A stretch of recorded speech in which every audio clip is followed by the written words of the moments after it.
sorry, it's been a while since I updated this channel kasi sa totoo lang, hindi ko ma-figure out kung paano gamitin yung binder. Kaya, na-postpone and I also decided to take a break for my mental health. A lot has happened in the past month and I realized din na every Feb to March, parang nagtitake ako ng mental health break. Last year, I did it also. Sakto din kasi siya during the season of Lent. Reflections, more time for ACADS, more time for the more important things in my life, mga ganun.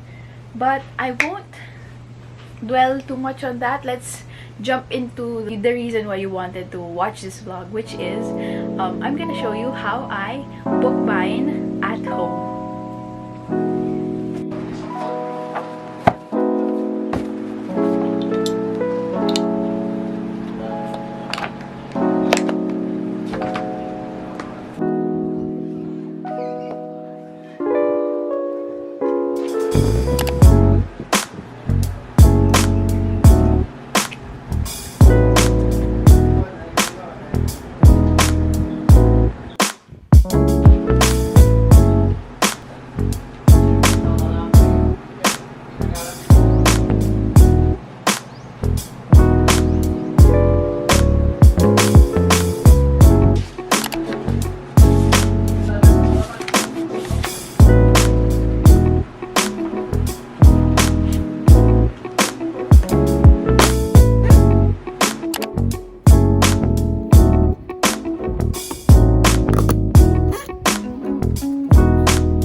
Finished product reveal.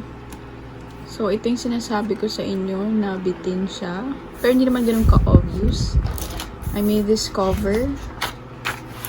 My table of contents. Handouts. And trances. Yep.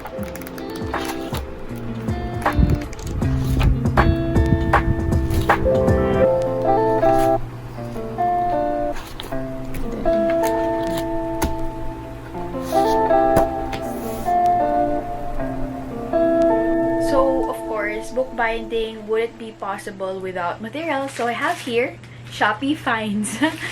So I actually got this idea from study Twitter, pero that has been long before. Ngayon lang ako naisipan na bumili from Shopee. And these are the simple things that you need to buy. So you need yung rings. They come in different colors, super cute colors. I actually wanted to buy all of the colors. My previous bind na trances kasi, transparent lang yung rings nila. Kaya, I didn't want to deviate much from that. Kaya, I chose the color white. And then, you'll also need the front and back covers. It's just matte finish na plastic cover. I think you can buy this sa mga school supply nyo na shops, not necessarily Shopee, pero dahil convenient sa akin na i-Shopee na lang lahat, minsanan ko na lang silang binili. And then, finally, the 6-hole puncher. Yan, it looks like this. Remember na you have to put this one kasi nung dumating siya, hindi pa naka-attach tong wings. And super helpful siya in helping me figure out kung saan yung next. Lalo na pinapasok ko dito sa naka-protrude na button here yung previous 6 holes. You'll figure out later on sa video. Papakita ko naman. But this is the finished product. And all of the sizes pala sa Shopee only is available in A4 size. Yun lang yung downside niya. And I wish available siya sa short one, sa letter size, kasi all of my trances are in letter sizes. Pero yun, dahil hindi, yan, para siyang may kulang na area dito. By the way, since A4, I had to trim it sa button, and then nagbawas ako ng isang ring. Ito yung Blessing version pala. If hindi nyo alam ang Blessing, hindi ka estudyante sa Pilipinas. Joke, hindi ko pala. Sa med school ko lang nalaman yung Blessing, pero apparently, nung college pa siya, meron din pala sa UST ang Blessings.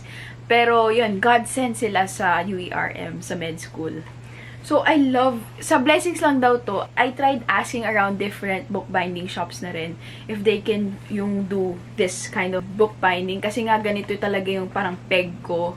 And I really like it na ring siya, so hindi siya mag-mess up with the pages. And then, I use a black cover. Sobrang plain lang. Sa Blessings lang daw meron itong transparent na ring. Like, black lang or yung plastic version yung sa iba. Tapos, ito naman yung handmade. Ito yung homemade version. So, you can see, this is the Blessings version and this is the Rose version. Bookbinding is a nice way to keep your trances organized. Most especially if you're like me, na ang daming papers. But, syempre, since the pandemic happened, most of my files are already digital. Pero may mga naiwan akong files from first year na hindi pa na-bookbind. So, I resorted to doing it on my own. And, you know, in case you missed it, I have a shorter hair na kasi I donated my hair last February or January. I don't remember. Sobrang bilis ng oras this semester. Like, super chaotic. Life update, shorter hair. Very busy semester kaya hindi ako masyadong active sa mga posts. But if you like this one or any of my previous vlogs, please check them out and support my channel. So, I'll see you in the next one. Bye!